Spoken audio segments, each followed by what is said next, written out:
It's our vision that we want to create a diversity and inclusive world that make everyone can achieve them fully of themselves fearlessly. And, especially in Asia, in the Asia culture, girls are to be expected to be good girl, to be listening to what the family said. And the most important things in their life is to get married, to have children.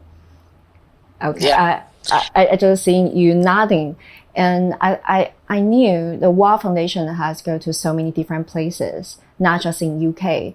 You have been to so many places. What's in common you see in the society, in human society, that what's the common situation that we have to be together and to make this phenomenon to be seen? So I want to know, what do you think of that? Yeah, and I have too. We've had Margaret Thatcher, we've had Theresa May. When I was a little girl growing up, the Prime Minister of India was Indira Gandhi. There was Golda Meir, Prime Minister of Israel. So there have always been exceptional women who sometimes have had power. But often they have had to demonstrate that their power is to make sure that they don't rock the boat. They maintain the way that society runs without changing it for women. So I don't think one powerful woman or even 10 powerful women don't change the way society thinks about most women. I mean, what is common to women all over the world is that they are often defined by whether or not they have a man. Now, obviously, that we have diversity now. LGBTQ plus, in some societies that conversation is slightly different, but over and over again in most societies they're saying, well, by the time you're 30, by the time you're 35, if you haven't got a man, if you haven't got children, then your life can't really mean as much. So I think there is still across the world a feeling that the definition of success for a woman begins with the idea that she has a man and children. And that, because that is almost like the definition of the first round of success, when she has those things, it's expected that she will take prime responsibility for childcare and caring of the family generally. So she can be, in modern societies, of course, she can be a top lawyer. She can have her own business, but she mustn't neglect the family in any way. Otherwise, she's a bad mother and a bad wife. And those things are really, really deeply embedded into society's sense of making a woman feel guilty or making a woman feel less. And that means that women are very exhausted and tired trying to juggle all of these things. That is true all over the world, even in places that have a lot more advanced ideas about gender equality, like Norway and Sweden and Iceland. Even in those places, I would say that women still tell me that they are still struggling with that. Like, women want to have it all, right? Yeah. And and of course, women give birth, but the idea that you give birth equals you then are responsible for the next 50 years of a child's life, I think that is silly. You give birth and the man puts the seed together, as we tell our children. The biology is, we know, but after that, it comes into the world. Men are perfectly capable of lifting the baby and bathing the baby and washing the baby and feeding the baby and looking after the baby crying, as we know, because single dads have to do this. So the custom of looking after children becomes a really big problem across the entire world. And also the idea that somehow the woman needs to control the family, like stop it being noisy, make sure the behavior isn't irritating the father.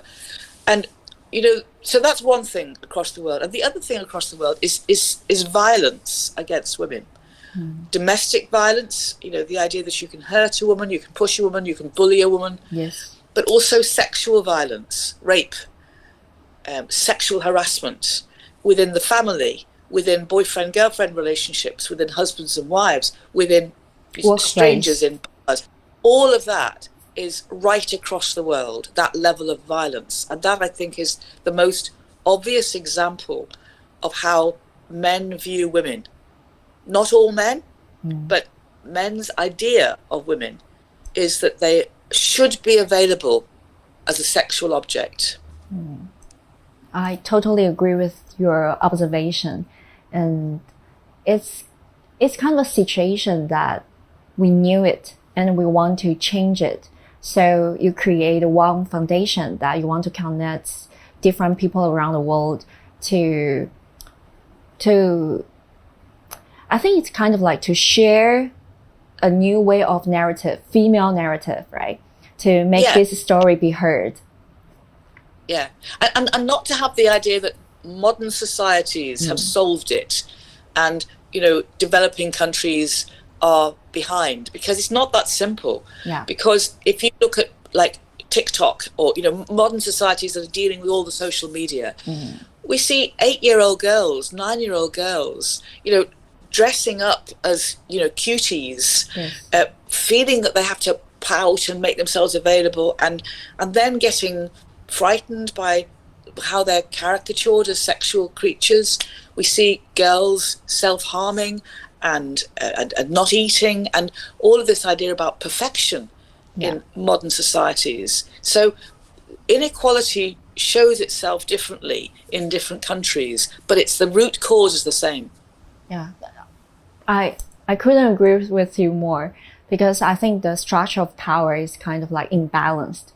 And you must know, absolutely power just rotten, the power per se. So just mention about the power we talk about, like the people who have power, that means they can have the influence that change the world to make it better or to make it worse. Like when there's a Me Too movement, so they stop to seeing a case like a only case, but they can recognize, oh, it is not just her. It is not just one case. It's something wrong with the structure. So I think it's kind of important, right? Yeah. And I think this issue of structure, the belief system of society is the thing that people must really, really concentrate on. Because it's not an individual man or an individual boy. Exactly. They're not these kind of things. You can't blame a men person. And boys in a simple way, because they also inherit the structure. But you mentioned diversity earlier, and this is very important as well, because we have a number of structures. I'm a white woman from the global north. Yes. And the way that power has been taught us in history is racial as well as gender. So we have attitudes about white, about black, about Asian. Yes. And these are also poisonous ideas of power. Who has to have the most power? Who should have less power based on the color of your skin as well as the gender? Yes. And I think if we're looking to change the idea of gender power, we have to always include the other power dynamics in that thinking. Yes. It's not okay for me to want to be a powerful, equal white woman. I want to be able to stand beside Asian women, black women, and say together, this is who we are, as one group. Right. You have some kind of grace in your life. So how did you deal with these kind of things? Is that anything that makes you want to be, what kind of woman you want to be, or what kind of a role model you have in your life? So to make you such an amazing woman and in front of us. Well, thank you. Actually, I think, funnily enough, my dad, my father. So you have a good father. A good father, which are very, very important. Good fathers are incredibly important for girls, but very loving. And I think the people I admire in society are the ones who believe in love.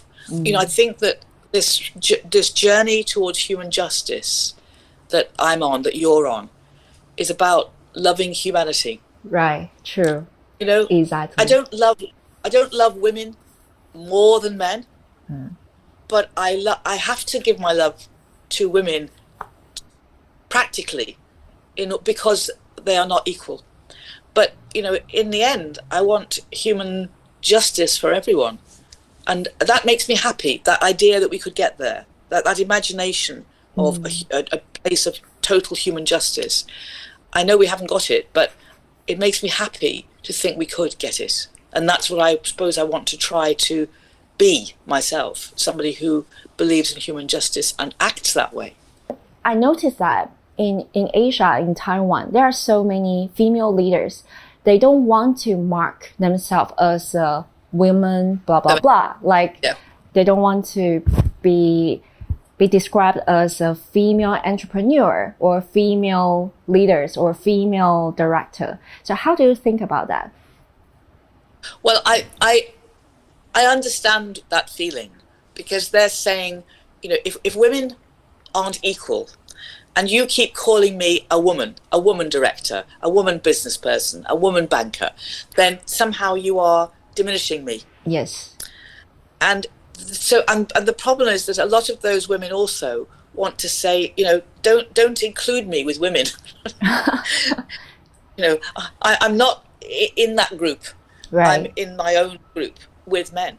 Yes. I'm equal to a man, so don't keep referring to me as a woman. And it's complicated. I have a lot of sympathy for that feeling. Yeah. But those women often also go, look, I'm fine. I'm not going to me too. fly the flag. I'm not going to include conversations about women. Forgetting that the reason that they are there is because other women did the women thing. You know, that's why they're there. Because people said girls should get educated now, girls should get the vote, girls should learn science and technology, girls should learn about finance. So to take the riches and the fruits of history fighting for you and then say, well, I'm not playing that anymore, I think that's selfish.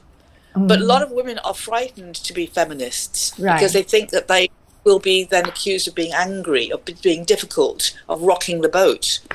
Well, you know, in the end, they have to decide whether they want their daughters and their granddaughters and their great-granddaughters to think that they weren't just a role model for their job, but they were a role model for the way they lived their life and fought for justice for other people's grandchildren and other people's great-grandchildren.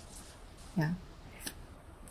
Jude, Kelly, I really love the time we talk and we share our experience and our stories. I think WOW Foundation and Womany, we have the shared vision, and we want to make the world a better place for our generation, next generation. So it's really great to have you here. Can I just ask you to share like one motto or one like encouragement to the woman and the young generation in Asia? Like what we can do to connect the bigger world and we can really fight it together and change it together. Can you just look at the camera? Thank you. Yeah, great. Here. Yeah. So I want women in Asia to know that Asia has the most powerful history and extraordinary future, and we need the women of Asia to stand up and support all of us together. We need you, and we need to push away the idea that good women are quiet women, that good women are nice women. We want to say good women are bold women who have courage to make change happen for all women. So let's be together to do that.